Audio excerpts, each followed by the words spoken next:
Pada saat mereka mengucapkan kata say goodbye, sesosok berpakaian putih panjang berdiri di atas gedung dan mengeluarkan suara yang sangat menyeramkan.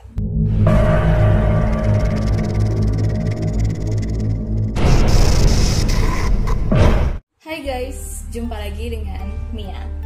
Hari ini kita akan membahas mengenai kejadian-kejadian misterius yang pernah terjadi di salah satu universitas yang ada di Sumatera Selatan, tepatnya Universitas Sriwijaya. So, tanpa basa-basi lagi, langsung aja kita mulai ceritanya.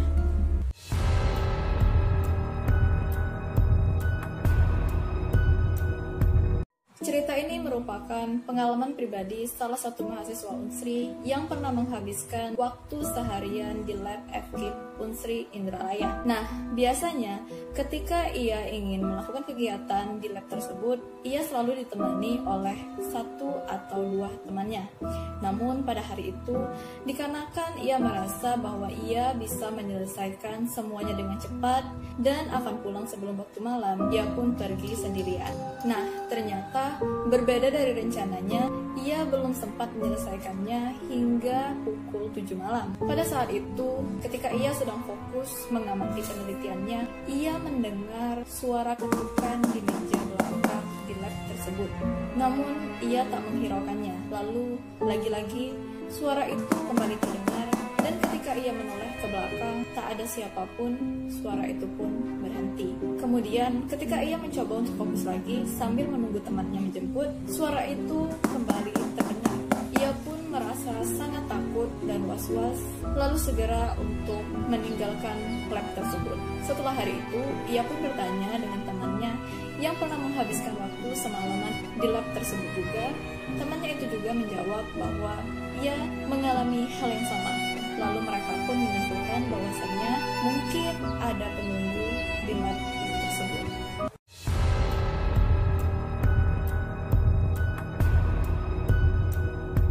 Cerita yang satu ini diperoleh dari halaman Facebook Cerita Hantu dan Misteri Dunia yang memposting tentang 10 tempat angker di Palembang, yang salah satunya adalah kampus Unsri, tepatnya di Gedung Baru S2. Nah, ia menceritakan bahwasannya di dalam gedung tersebut terdapat sebuah musola kecil yang pada saat itu ayahnya sholat di sana. Selesai sholat, karena ayahnya merasa sangat capek, ayahnya pun memutuskan untuk beristirahat dengan tiduran sebentar. Namun, ketika sedang tiduran, ayahnya pun mendengar suara plafon yang ambruk. Tak lama dari situ, terdengar pula suara orang di atas sedang menyeret plafon tersebut. Pikiran ayahnya pada waktu itu mungkin sedang ada renovasi. Tak lama kemudian, ayahnya pun merasa ada yang aneh, lalu bergegas untuk keluar dari musola tersebut. Nah, ketika ia bertemu dengan sekumpulan pegawai di sana, ia pun bertanya tentang renovasi. Namun, pegawai-pegawai tersebut mengatakan bahwasannya sedang tidak ada renovasi di gedung tersebut. Nah, pegawai-pegawai itu juga menyatakan bahwasannya memang ada sesuatu di atas plafon tersebut.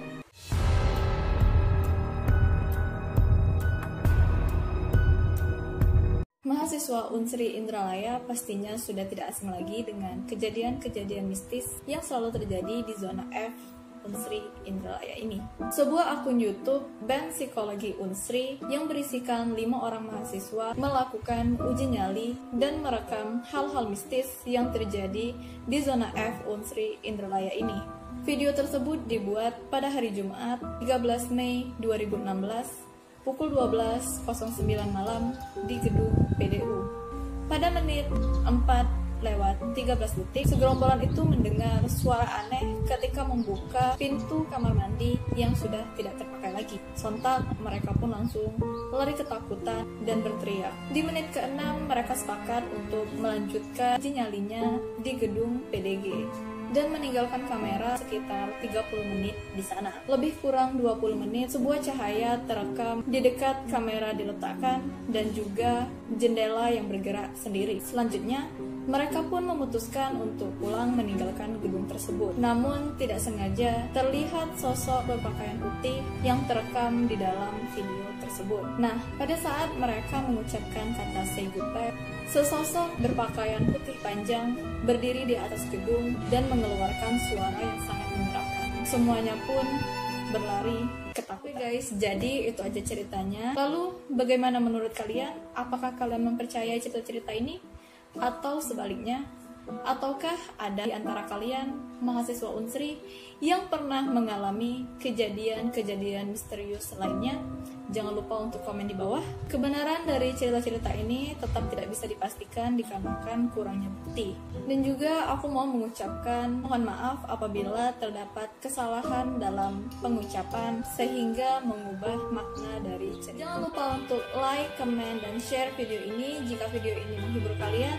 Dan buat yang belum subscribe, silahkan di subscribe. Jangan lupa untuk menghidupkan loncengnya agar kalian mendapatkan notifikasi ketika aku mengupload video baru. Sampai jumpa di video selanjutnya. Bye bye.